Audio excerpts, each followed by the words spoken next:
Hello everyone, it's Jamal Thomas. Welcome to the Progressive Soapbox. This one is not going to be long. I'm getting tired. This is probably going to be the last one for the night. Let me make sure I'm up. I am up. But I wanted to talk about this before bailing out and leaving.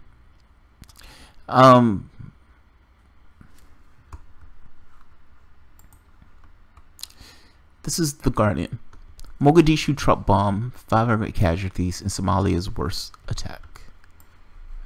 Let's put it here so everyone can see what I'm talking about. In fact, I should probably do this more often where I show the actual article that I'm talking about.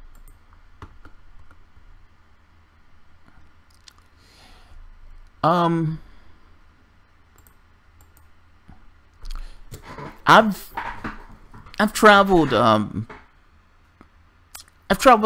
a few places abroad. I've kind of I did the thing of just going from place to place to place to place, and doing that landed me in one country after the next.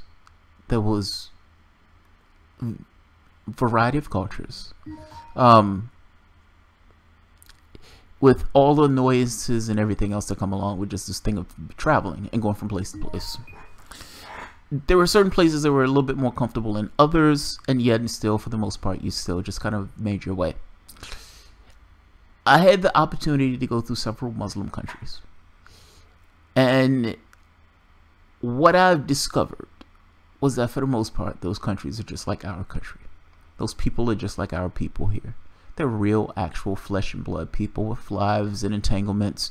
They have relationships. They have mothers and cousins and sisters. They have teachers. They have all these things just like you and I have in our particular country. There's no difference. A person is a person is a person.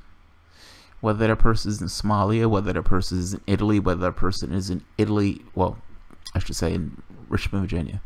A person is a person is a person. Now, yes, there's going to be certain attachment to people who are closer to me. Fair enough. And there's going to be probably a close attachment to things that can affect me or adversely affect me, particularly in my community. Fair enough. But in this case, 500 people lost their lives. And there's no way of getting across gravity in the sense of the people who lost their lives, because you have 500 people who were snuffed out in this senseless attack. Now, the attack itself wasn't necessarily senseless from the standpoint of, people had some kind of intention behind whatever they were doing. It was senseless in the case that you have people who are behaving in belligerent ways, whether it's us dropping bombs in Somalia and some of these other countries, or whether it's the terrorists themselves doing the same thing.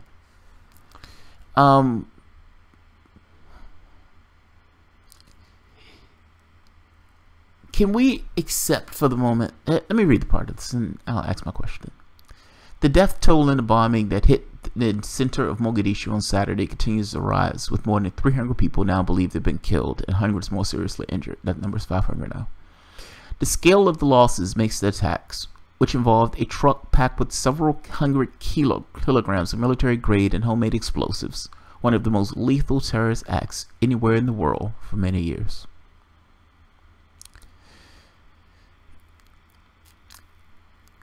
We're spending $1 trillion a year, and this is not including black budget stuff or whatever else. I'm talking about just money in regards to security services, military budget, etc.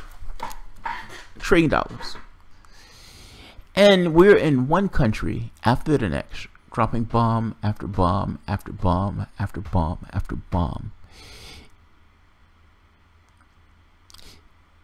It doesn't seem to be working. That's all I'm saying.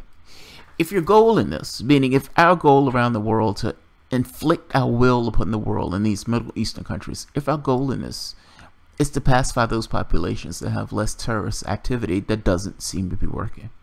The United States strategy seems to be failing miserably in one country after the next.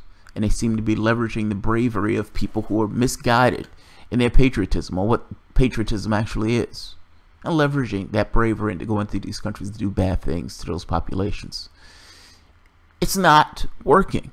It's not even one of those situations where it takes a genius to look at it and say, hey, you're creating more terrorists by the activities that you're taking in those regions.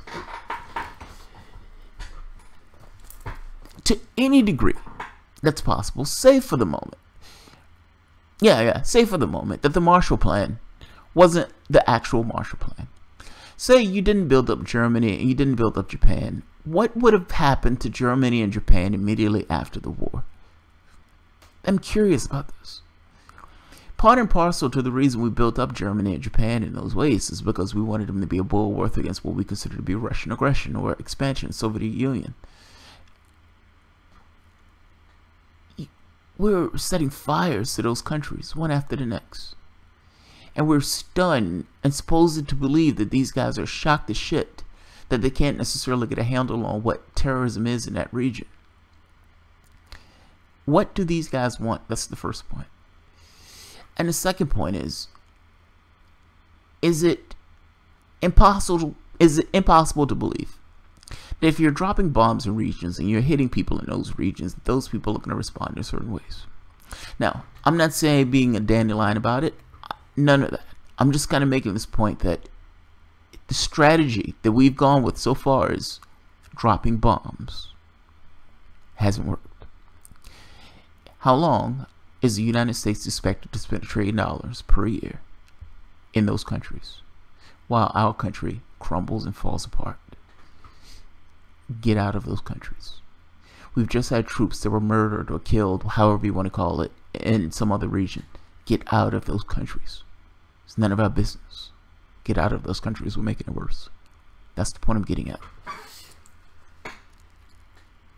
This bombing is horrific. And it is tethered to people. You know, meaning it's not like sometimes in our heads when we see these numbers, it makes it hard to get across the gravity that these are actually real people who are being killed and affected in these ways. You may have had 500 people who were killed, but how many connections did those people have? I don't know, man. My heart just goes out to them, that's all. I just wanted to shed a light on this part. What we're doing isn't working. And if this plan is to drop bombs to Kingdom Come, you're going to see more of these bombings take place. You're not going to bomb your way out of a situation that you can make a case that's somewhat economic, or at the very least partially economic, in the way that it's created, a way that it's existing.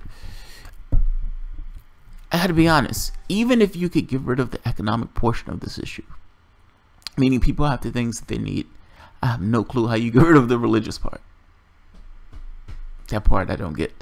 Like, because look, there is a religious component to this. At least I think so. I could be wrong. I usually think these things flow along more economic lines, and I also believe that in this case. But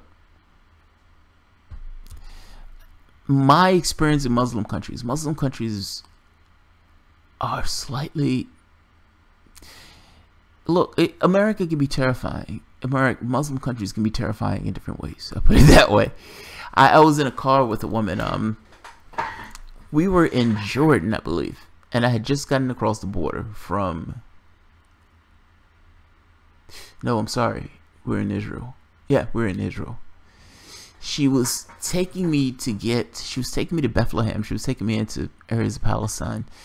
To show me around. And I was like, is it safe? That was the first one. I was like, is it safe? Now, this is before I met Mrs. Thomas. So, red-blooded American. She's very attractive.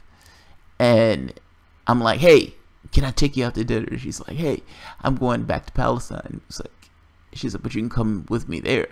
Is it safe? Not, no, I don't want to come. Not, I don't know if that's a good idea. It was more like, okay, is it safe? Just tell me it's safe. Fuck it, I'm coming.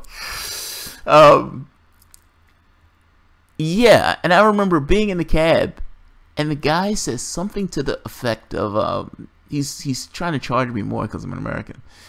And she starts speaking the language of Arabic, and he's like, "Oh, my bad. I didn't realize, etc." But he says something, and my response was, "Yeah, I'm not all that religious, so I don't really care about that, you know." And she gives me this look like, you need to shut up immediately, right now. This guy's gonna murder you. Like it's this weird taboo, man. It's hard to get across that is sometimes a hard taboo in those countries. Like, put it this way: in this country, we joke Christians, particularly on the left. And yes, the left has a problem with Christianity, even though it shouldn't have a problem with Christianity. They used to be natural allies, but we joke them in some of the stuff that they go with. That's not founded there. Like it's like that's a bad idea, man. That would not have a good day. I'll put it that way. The look that she shot me was, yeah. It was arousing and terrifying. And I understood I need to shut up. I'm not in America. So don't misunderstand me. There is a religious component to that. There's actually a real religious component. And those guys can battle it out with the secularists. Have at it. But at the very least, this economic component, let's not pretend that that's not an aspect of this conversation. People always like to make it as if this is purely this kind of religious struggle and all this other stuff. Some of this stuff is based on those countries are dirt poor. Some of those countries are dirt poor. Like, it's hard to get across how little some of those people live on in subsistence. You can't have... Making this a religious conversation completely ignores the economic component of the conversation. That's all I'm saying. Alright. I'm not going to belabor this point. Yeah, I'm not going to belabor this point. So, I've read economics. Everybody else is gone. Everyone else is gone.